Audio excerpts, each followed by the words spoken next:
ಕೇಸ್ನಲ್ಲಿ ಡಿಜಿಪಿ ರಾಮಚಂದ್ರ ರಾವ್ ವಿಚಾರಣೆ ನಡೆಸುವ ಸಾಧ್ಯತೆ ಇದೆ. ಇವತ್ತು ಅಥವಾ ನಾಳೆ ಡಿಜಿಪಿ ರಾಮಚಂದ್ರ ರಾವ್ ಅವರ ವಿಚಾರಣೆ ಫಿಕ್ಸ್ ಆಗಿದೆ. ಐಎಎಸ್ ಅಧಿಕಾರಿ ಗೌರವ್ ಗುಪ್ತಾ ನೇತೃತ್ವದಲ್ಲಿ ಅವರ ವಿಚಾರಣೆಯನ್ನ ನಡೆಸಲಾಗುತ್ತೆ. ಪ್ರೋಟೋಕಾಲ್ ಅಧಿಕಾರಿಗಳ ವಿಚಾರಣೆಯನ್ನ ಈಗ ಆಲ್ರೆಡಿ ಅಧಿಕಾರಿಗಳು ಮಾಡಿದ್ದಾರೆ. ಐಎಎಸ್ ಅಧಿಕಾರಿ ಗೌರವ್ ಗುಪ್ತಾ ಮತ್ತು ಡಿಐಜಿ ವಂಶಿ ಕೃಷ್ಣರಿಂದ ವಿಚಾರಣೆ ನಡೆಸಲಾಗುತ್ತೆ. 1 ವಾರದಲ್ಲಿ ವರದಿ ನೀಡುವಂತೆ ಆದೇಶ ಮಾಡಿದೆ ಸರ್ಕಾರ. ಈಗಾಗಲೇ 5 ದಿನ ಆಗಿದ್ದು ಇವತ್ತು ಮತ್ತು ನಾಳೆ ವಿಚಾರಣೆ ಫಿಕ್ಸ್ ಮಾಡಿದ್ದಾರೆ.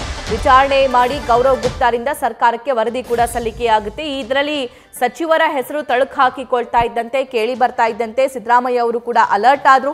ಐಎಎಸ್ ಅಧಿಕಾರಿಗಳ ಒಂದು ಟೀಮ್ ಮಾಡಿ ರಣ್ಯಾರಾವ್ ತಂದೆ ರಾಮಚಂದ್ರ ರಾವ್ ಅವರ ವಿಚಾರಣೆ ಕೂಡ ಆಗಬೇಕು. ಇದರ ಬಗ್ಗೆ ಏನೆಲ್ಲ ಇನ್ಫಾರ್ಮೇಷನ್ ಇದೆ ಅದರ ಕಂಪ್ಲೀಟ್ ಮಾಹಿತಿ ನನಗೆ ಬೇಕು ಅಂತ ಹೇಳಿದರು. ಸೊ ಸದ್ಯಕ್ಕೆ ಈ ರಾಮಚಂದ್ರ ರಾವ್ ವಿಚಾರಣೆಯನ್ನ ಇವತ್ತು ಅಥವಾ ನಾಳೆ ಹಿರಿಯ ಐಎಎಸ್ ಅಧಿಕಾರಿ ನಡೆಸಲಿದ್ದಾರೆ ಅನ್ನೋ ಮಾಹಿತಿ ಇದೆ. ಐಎಎಸ್ ಅಧಿಕಾರಿ ಗೌರವ್ ಗುಪ್ತಾ ಮತ್ತು ಡಿಐಜಿ ವಂಶಿ ಕೃಷ್ಣರಿಂದ ರಾಮಚಂದ್ರ ರಾವ್ ಅವರ ವಿಚಾರಣೆ ಇವತ್ತು ಅಥವಾ ನಾಳೆ ಆಗಲಿದೆ.